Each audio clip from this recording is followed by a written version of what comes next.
यदा यदा हि धर्मस्य ग्लानिर्भवति भारत अभ्युत्थानम् अधर्मस्य तदात्मानं सृजाम्यहम्।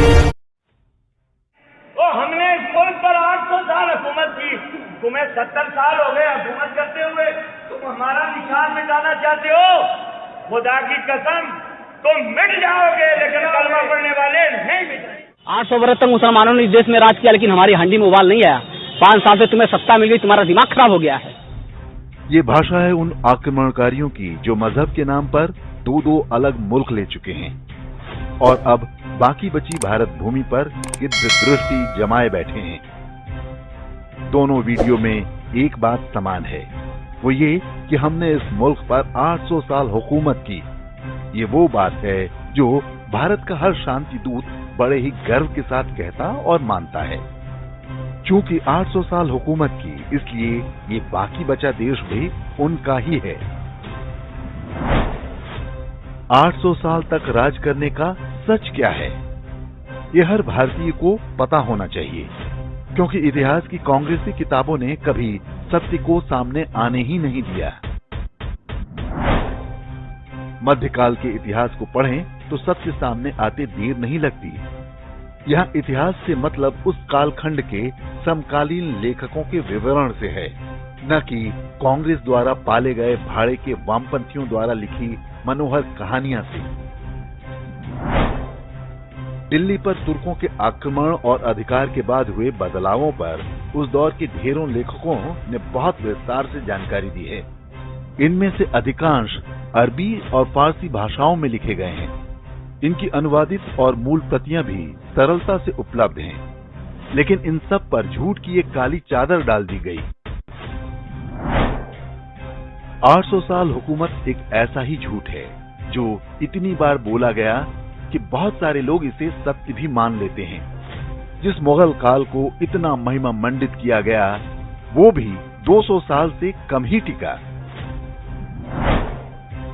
दिल्ली पर अधिकार का अर्थ ये कभी नहीं रहा कि पूरे देश पर मुसलमानों का अधिकार हो गया हो। मुस्लिम आक्रमणकारी हमेशा दिल्ली को ही हिंदुस्तान समझते रहे, जबकि दिल्ली से कुछ किलोमीटर दक्षिण से ही अन्य राजाओं का शासन आरंभ हो जाता था। ऐसा कोई समय नहीं रहा जब भारत के अधिकांश क्षेत्रों पर पूरी तरह से मुसलमानों का साम्राज्य स्थापित हुआ हो। दिल्ली तब कोई आज की राजधानी की तरह नहीं थी। ये एक तरह से लुटेरों का अड्डा थी, जहां उनका ही शासन चलता था। यहीं से वे लूटमार करने के लिए गंगा के मैदानों, हरियाणा के क्षेत्रों और राजस्थान, गुजरात तक जाया करते थे। इसकी पुष्टि तब के दस्तावेजों से भी होती है। मुस्लिम आक्रमणकारी जब भी आए, कुछ हजार के झुंड में आए। तब भारत ज्ञान और वैभव के शिखर पर हुआ करता था। ज्ञान में उनकी रुचि नहीं थी, इसलिए मंदिरों और विश्वविद्यालयों को तहस नहस कर दिया और सोना चांदी लूटकर ले गए। जिस मजहब से वे संबंध रखते थे, हत्या और बलात्कार उसका अपरिहार्य अंग है। इसलिए ये काम वे कभी नहीं भूले। स्वयं मुगलों के दरबारियों ने जो इतिहास लिखा है, उसके अनुसार हर जगह उन्हें भारतीयों के प्रतिरोध का सामना करना पड़ा। ये प्रतिरोध था, तभी ये देश हिंदू है और आगे भी हिंदू रहेगा। इस्लामी हमलावर जिन राज्यों को जीतते, वहां तलवार के जोर पर धर्मांतरण की कहानियां आज भी सुनी सुनाई जाती हैं। जो ऐसा करने के लिए राजी नहीं थे, उनका इतिहास हजारों महिलाओं और बच्चियों के सामूहिक आत्मदाह से भरा पड़ा है। इसे जौहर कहा जाता है। जौहर कोई बहुत पुरानी परंपरा नहीं थी। ये काम केवल इसलिए करना पड़ता था क्योंकि इस्लामी लुटेरे शवों के साथ भी बलात्कार करते थे। मृत्यु के बाद भी अपने स्वाभिमान की रक्षा के लिए हजारों हिंदू महिलाओं ने अपने लिए सबसे कष्टदायक मृत्यु चुनी। राजस्थान ही नहीं, मध्य प्रदेश और कर्नाटक तक में ऐसी घटनाएं हुई। 800 साल हुकूमत का घमंड दिखा रहे ये जाहिल स्वयं नहीं जानते कि वे किन अभागे पुरखों के भूले भटके वंशज हैं। जो लुटेरे अरब से आते थे उनके साथ महिलाएं तो होती नहीं थीं। मातृपक्ष से धर्मांतरण का ये क्रम कितना अपमानजनक है, इसका अनुमान उन्हें स्वयं भी नहीं। ऐसे ही लोगों को हरम में पैदा संतान कहते हैं। उनके लिए एक और शब्द भी प्रयोग होता है। गाली होने के कारण वो शब्द हम यहाँ नहीं बोलेंगे। तो जिन्हें अपने इतिहास और अस्तित्व पर शर्म अनुभव करना चाहिए, वे ही स्वयं को 800 साल हुकूमत करने वाला समझ बैठे।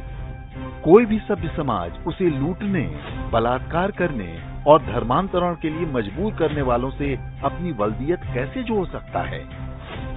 वो कैसे उन पर गर्व कर सकता है? कश्मीर में मकबूल भट्ट, सलीम पंडित, शाहिद डार जैसे नामों में भट्ट, पंडित और डार क्या इशारा करते हैं? गुजरात में अहमद पटेल में चिपके पटेल अरब में कहां पाए जाते हैं? नाम में लगे चौहान, त्यागी और राठौड़ इस उम्मीद में ही लगे रहने दिए गए होंगे कि किसी पीढ़ी में उनके अंदर की गैरत जागेगी, तब नाम में लगी मूल पहचान पूर्वजों की पीड़ा याद दिलाएगी। तो 800 साल कहीं किसी ने राज नहीं किया। जो इस पर इतरा रहे हैं उनमें रत्ती भर आत्मसम्मान होता तो उन्हें शर्म आ रही होती।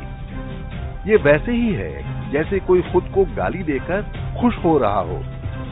इन अधकचरे इंसानों का 800 साल राज का घमंड देखकर कब्रों में लेटे हुए बलात्कारी अवश्य हंसते होंगे, जिन्होंने उनके परिवार की मां बहनों को अपनी दरिंदगी का शिकार बनाया।